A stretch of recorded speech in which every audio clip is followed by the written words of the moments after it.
Ketika gue mendapatkan banyak kegiatan, banyak pekerjaan, apapun ya rasa malas, apapun rasa capek gitu, gue pasti akan melawannya. Gue akan selalu ingat orang tua. Gue pingin kuliah tepat waktu. Dengan cara seperti itu gue bisa banggakan orang tua tuh ya. Dengan cara gue bisa banggakan orang tua ya, mudah-mudahan alhamdulillah puji Tuhan orang tua sehat selalu ya. Kalau ada orang tua sehat selalu, doanya selalu ada untuk kita, berarti rezeki kita akan terus berkelimpahan.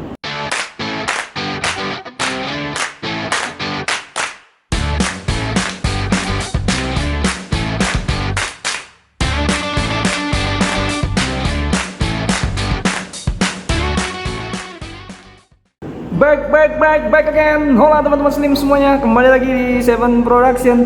Teman-teman, ada begitu banyak mahasiswa yang sekarang ini pingin mencoba bagaimana kerja sambil kuliah tuh ya. Jadi gue selalu appreciate kalau ada memang mahasiswa yang berhasil ya dalam mengatur waktunya ketika dia harus kerja dan juga nantinya harus kuliah tuh. Kebetulan kita di Batam ada begitu banyak kampus-kampus yang memang menyediakan kelas untuk pekerja tuh di malam hari gitu ya. Namun di sini ada beberapa resiko yang sebenarnya harus diantisipasi oleh teman-teman yang mau kerja sambil kuliah, yaitu adalah mengatur waktunya, time management gitu ya.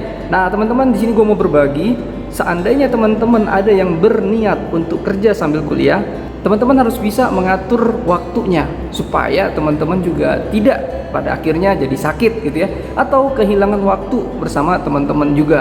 Nah teman-teman, di video kali ini gue akan mencoba untuk membagikan beberapa tips bagaimana caranya untuk bisa mengatur waktu ketika teman-teman memutuskan kerja sambil kuliah. Seperti apa detailnya teman-teman, namun sebelumnya jangan lupa juga untuk tetap berinvestasi dengan menekan tombol subscribe, share, like, dan komennya. Seperti apa tipsnya? Check it out!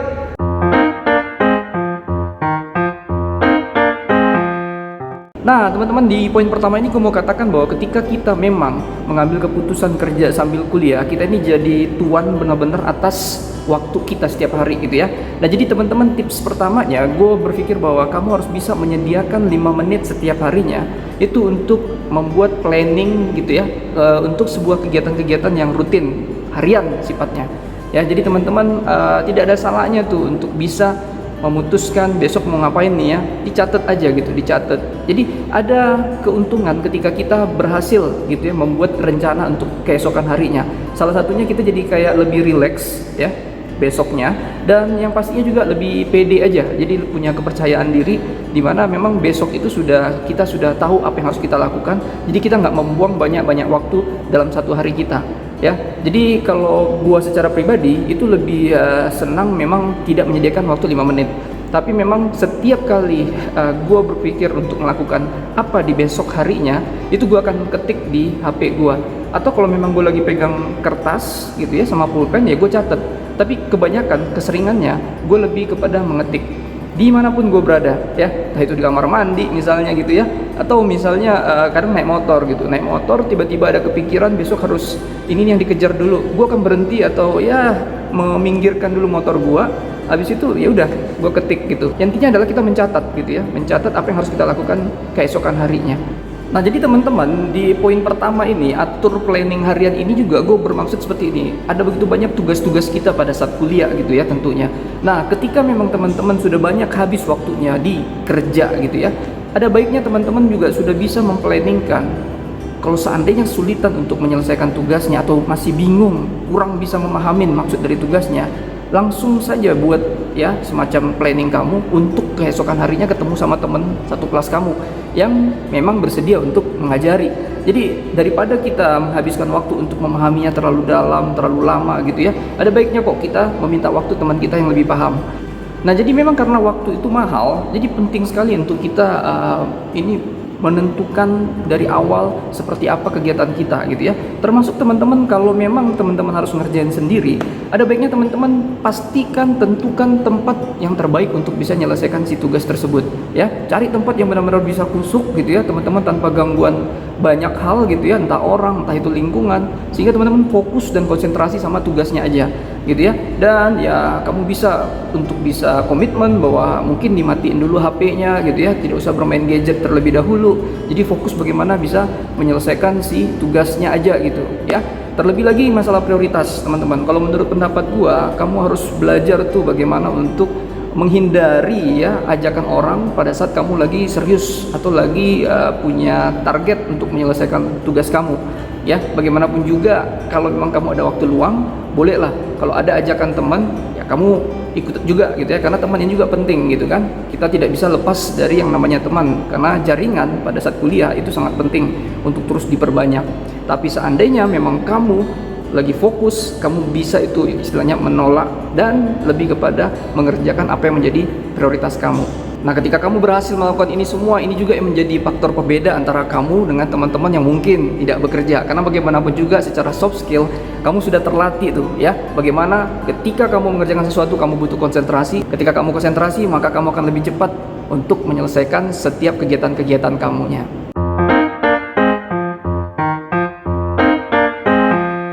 Nah, baik teman-teman, di poin berikutnya gue mau katakan bahwa ayo teman-teman harus bisa yang namanya menyicil setiap ya tugas-tugas sebelum deadline tuh. Dan yang kedua juga ya, hindari kebiasaan yang namanya menunda. Ya, ini memang berat nih, nggak semua orang bisa melakukannya. Tapi menurut pendapat gue, kalau kita disiplin, ini akan menjadi hal yang bagus ya. Jadi teman-teman, kita harus mengerti prioritas juga gitu ya. Ada begitu banyak pastinya tugas, ada begitu banyak kegiatan, ada begitu banyak hal-hal yang sifatnya menguras energi tenaga kita. Tapi dengan skala prioritas, yang mana nih yang harus diselesaikan dulu nih ya. Dengan kita berhasil menentukan itu, ini akan membuat kita bisa akhirnya menyelesaikan semua target-target kita gitu ya. Nah, jadi kalau memang teman-teman kelelahan tapi ada begitu banyak yang harus diselesaikan, bagaimana cara yang terbaiknya? Kalau menurut pendapat gue, kita harus bisa tuh mengerti apa yang bisa memotivasi kita dalam setiap harinya. Ya, contohnya misalnya ya, kalau gue waktu pada saat kuliah merantau dan gue hanya ingat aja orang tua dan orang tua ya, apalagi ibu gitu. Jadi ketika memang pernah ibu mengatakan bahwa baik-baiklah ya nak ya untuk kuliah di sana gitu ya, selesaikanlah ya tepat waktu gitu ya, itu jadi pacuan terbesar gue. Sehingga ketika gue mendapatkan banyak kegiatan, banyak pekerjaan, apapun ya rasa malas, apapun rasa capek gitu, gue pasti akan melawannya. Gue akan selalu ingat orang tua. Gue pingin kuliah tepat waktu. Dengan cara seperti itu, gue bisa banggakan orang tua tuh ya. Dengan cara gue bisa banggakan orang tua ya, mudah-mudahan alhamdulillah puji Tuhan orang tua sehat selalu ya. Kalau ada orang tua sehat selalu, doanya selalu ada untuk kita, berarti rezeki kita akan terus berkelimpahan. Jadi teman-teman, gue mau kasih kata kunci di sini adalah, ayo kamu harus bisa memotivasi diri kamu sendiri tuh. Jangan berharap bahwa ada orang lain, ada faktor-faktor lain yang akhirnya bisa membantu kamu menyelesaikannya. No, bagaimanapun juga kamu harus bertanggung jawab 100% terhadap kualitas kehidupan kamu. Ya, kalau kamu tidak berhasil menyelesaikannya, itu karena kamu. Kalau kamu berhasil menyelesaikannya, itu juga karena kamu. Ya, jadi teman-teman, masalah penundaan ya, apalagi penundaan yang gue pernah dapatin dari mentor gue adalah, Dev, kalau lu memang mau sukses, berhasil, lu harus ingat bahwa musuh terbesar orang sukses adalah itu penundaan. So, teman-teman juga, kalau memang teman-teman ingin sukses, harus bisa tuh mengalahkan yang namanya sifat penundaan. Ya, ayo cicil sedikit demi sedikit gitu. Makanya gue selalu katakan bahwa ketika kamu kepikiran apapun, langsung ketik aja di HP. Entah itu cara kamu menyelesaikannya, entah itu jawaban dari tugas-tugasnya, atau apa yang mau kamu lakukan besoknya gitu ya. Jadi kamu harus punya formula sendiri untuk bisa melawan yang namanya malas dan juga penundaan. Nah, jadi kamu benar-benar harus berbeda dari yang teman-teman lainnya dengan lingkungan kamu. Artinya adalah ketika mereka masih tidur, kamu sudah bangun tuh. Ketika mereka misalnya sudah bangun, kamu sudah bekerja. Ketika mereka sudah bekerja, kamu sudah mengerjakan hal yang lainnya. Ketika mereka mengerjakan hal yang lainnya, kamu sudah istirahat. Jadi yang mau gue katakan adalah one step forward gitu ya. Satu langkah lebih maju kamu dengan lingkungan kamu, baik dari bertindak, terlebih lagi cara berpikirnya.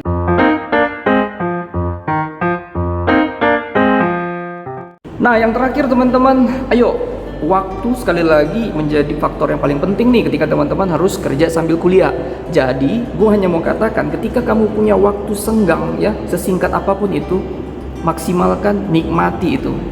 Kamu harus bisa buat tubuh kamu itu relax ya, entah itu pada akhirnya harus tanpa gadget sekalipun ya. Jadi kamu harus benar-benar membuat tubuh kamu beristirahat terlebih dahulu.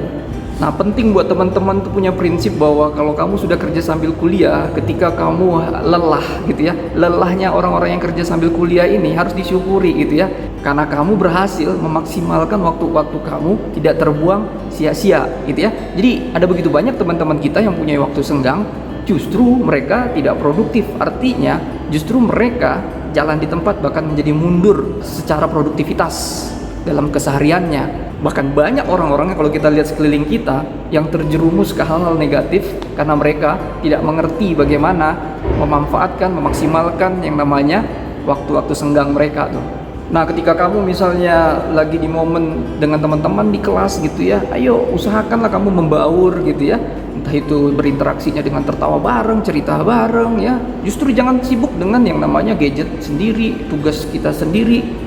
Maksimalkan waktu dengan teman, karena bagaimanapun juga hubungan dengan teman ini adalah jaringan-jaringan yang kamu butuhkan nanti setelah lulus, sehingga kamu butuh quality time dengan mereka. Nah, pas waktu weekend juga gitu ya, weekend kalau sudah memang kamu disitulah paling banyak waktu luangnya, ayo ambil waktu liburan. Apa yang benar-benar membuat kamu menjadi senang, apa yang benar-benar membuat kamu dapat hiburan, lakukan ya.